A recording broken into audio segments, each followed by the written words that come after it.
함께 찬양하라 내 영혼아 찬양하시며 12월 9일 새벽 기도회를 하나님 앞에 올려드립니다. 찬양하라 내 영혼아 찬양하라 내 영혼아 내 속에 있는 것들아 다 찬양하라 기도하라 기도하라 내 영혼아 기도하라 내 영혼아 내 속에 있는 것들아 다 기도하라.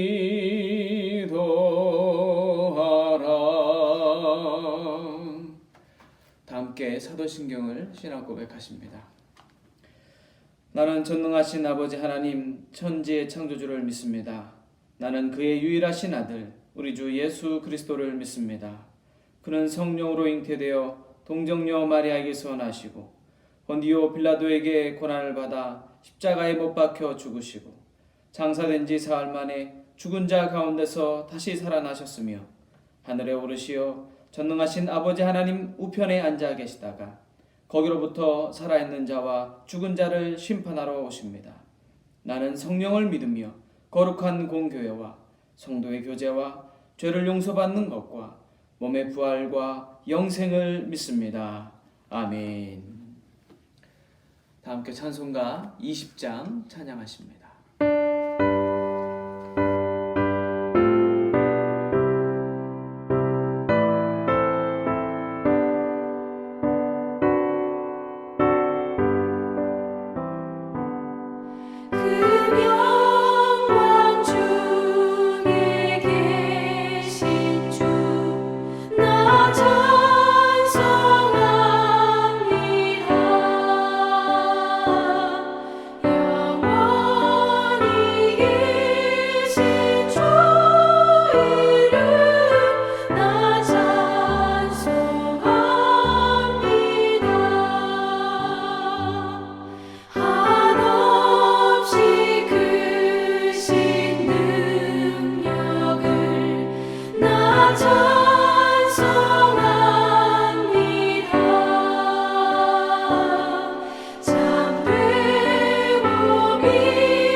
주실 말씀은 다니엘서 11장 1절로 19절의 말씀입니다.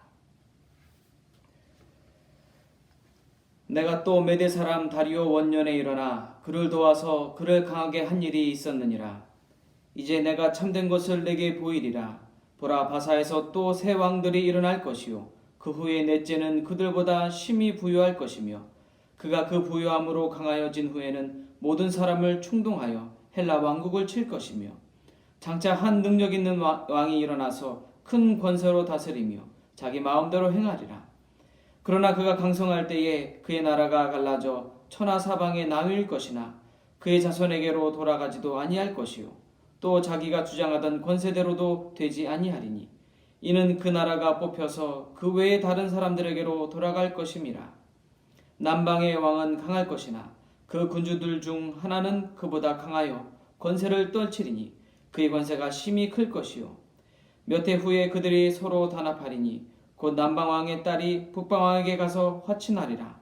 그러나 그 공주의 힘이 쇠하고 그 왕은 서지도 못하며 권세가 없어질 뿐 아니라 그 공주와 그를 데리고 온 자와 그를 낳은 자와 그때에 도와주던 자가 다 버림을 당하리라.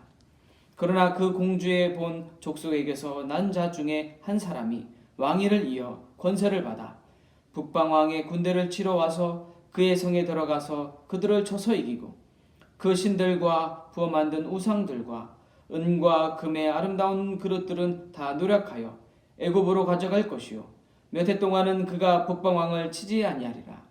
북방왕이 남방왕의 왕국으로 쳐들어갈 것이나 자기 본국으로 물러가리라.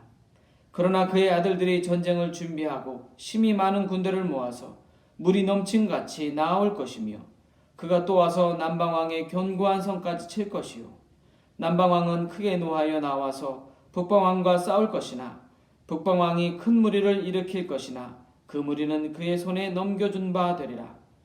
그가 큰 무리를 사로잡은 후에 그의 마음이 스스로 높아져서 수만 명을 엎드러뜨릴 것이나 그 세력은 더하지 못할 것이요 북방왕은 돌아가서 다시 군대를 전보다 더 많이 준비하였다가 몇 해 후에 대군과 많은 물건을 거느리고 오리라.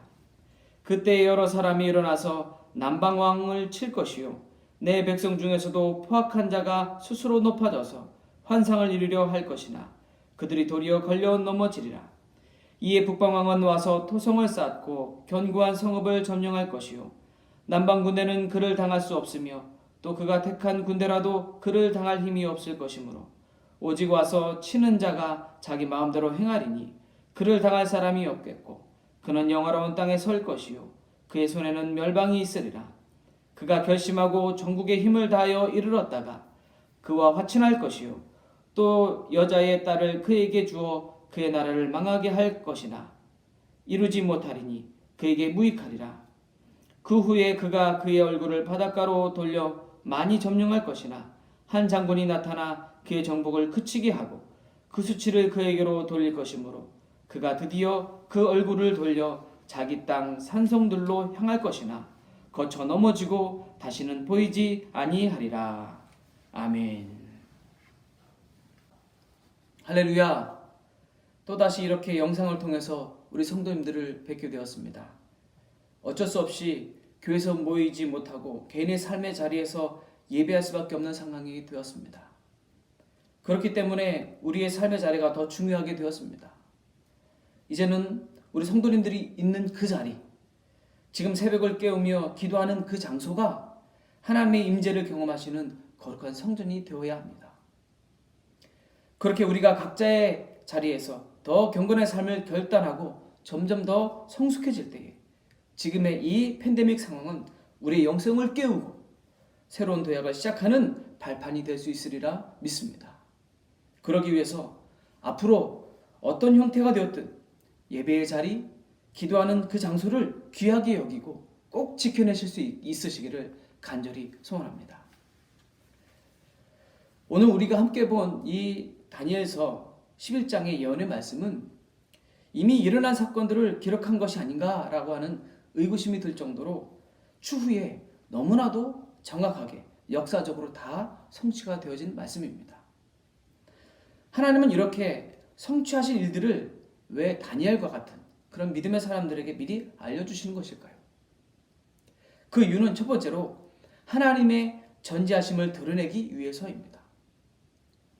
성경은 우리 하나님께서 모든 것을 다 알고 계신다라는 것을 보여주는 책이지요. 이 다니엘서 11장에만 보더라도 모두 135개의 역사적인 사건들이 예언으로 기록되어져 있습니다. 그런데 그 예언들은 하나도 빠짐없이 성취되었다는 것이지요. 바사 제국, 헬라 제국, 또 애국과 시리아에 이르기까지 그 주변 국가들과 그것에 관련된 예언들이 완전히 성취되게 하심으로 말미암아 하나님의 전지하심, 그리고 하나님께서 역사를 주관하시는 분이라는 사실을 오늘 말씀을 통해, 예언의 말씀을 통해 선포하시는 것입니다.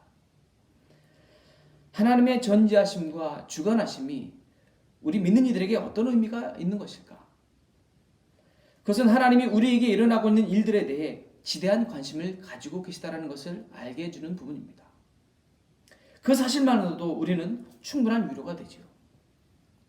우리는 살면서 참 많으면서도 큰 위협과 또 불안 속에 살아갑니다.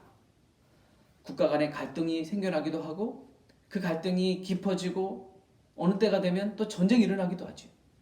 또 경제적인 위기와 질병이나 죽음과 같은 공포와 고통이 따라오기도 합니다.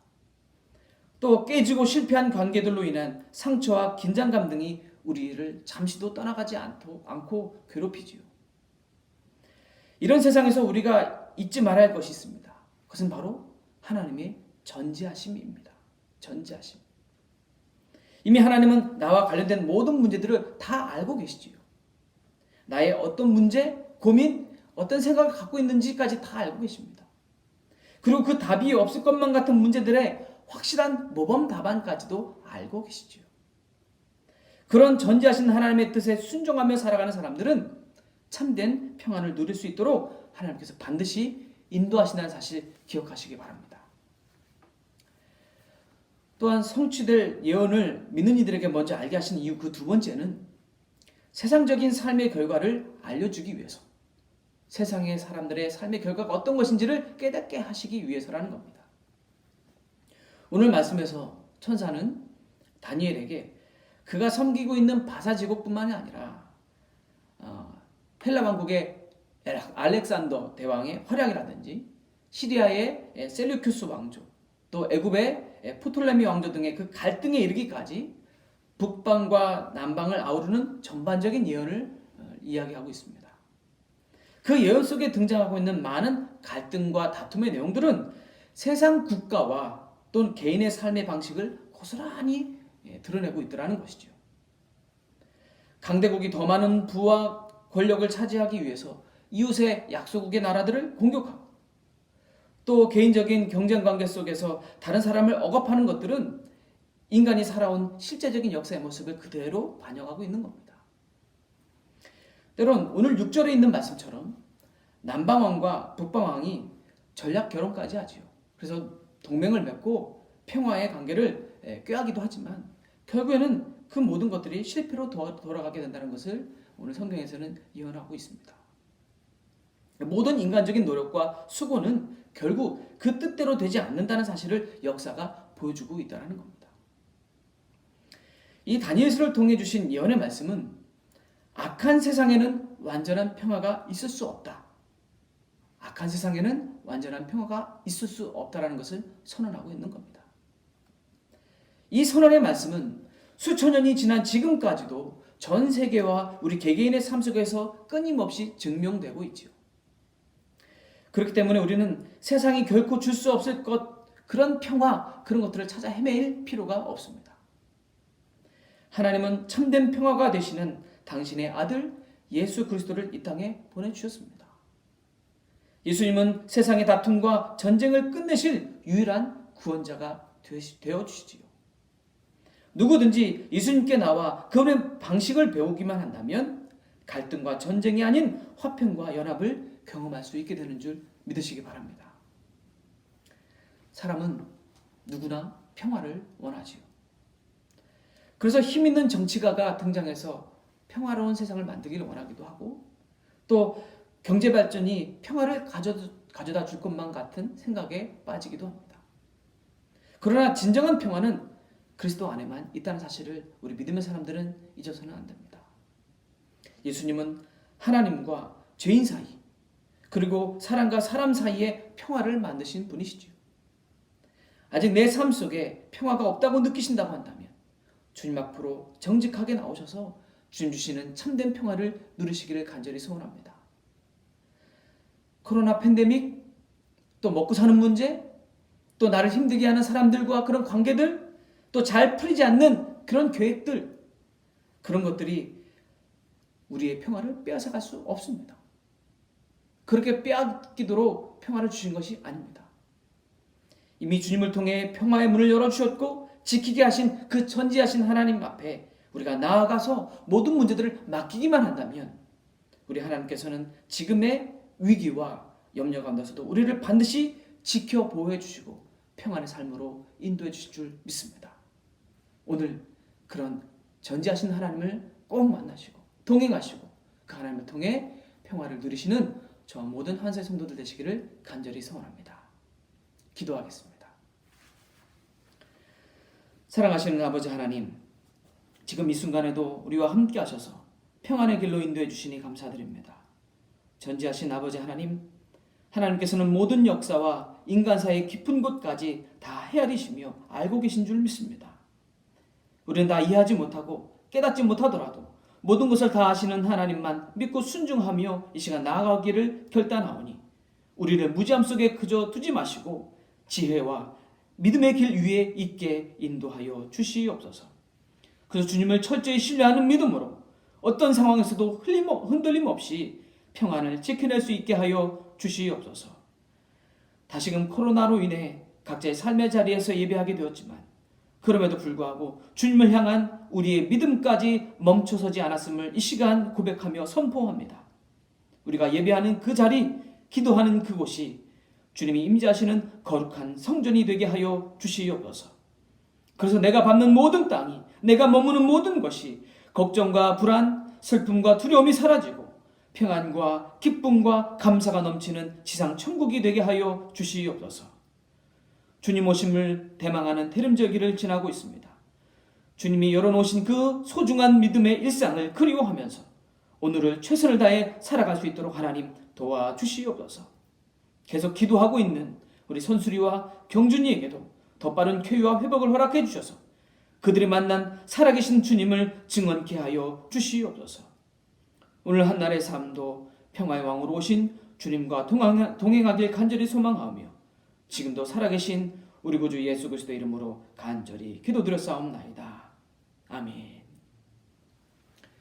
이 시간 우리에게 주신 말씀 의지해서 우리 기도하시면서 하루 일과 시작하겠습니다. 특별히 우리 코로나의 감염증으로부터 우리 가정과 교회와 예배가 지켜질 수 있도록 또 우리 선수리와 경진을 위해서도 계속 기도해 주시고 담임 목사님과 우리 중보기도가 필요한 성도들 또 개인적인 기도 제목 위해서 기도하다가 하루 일과 시작합니다.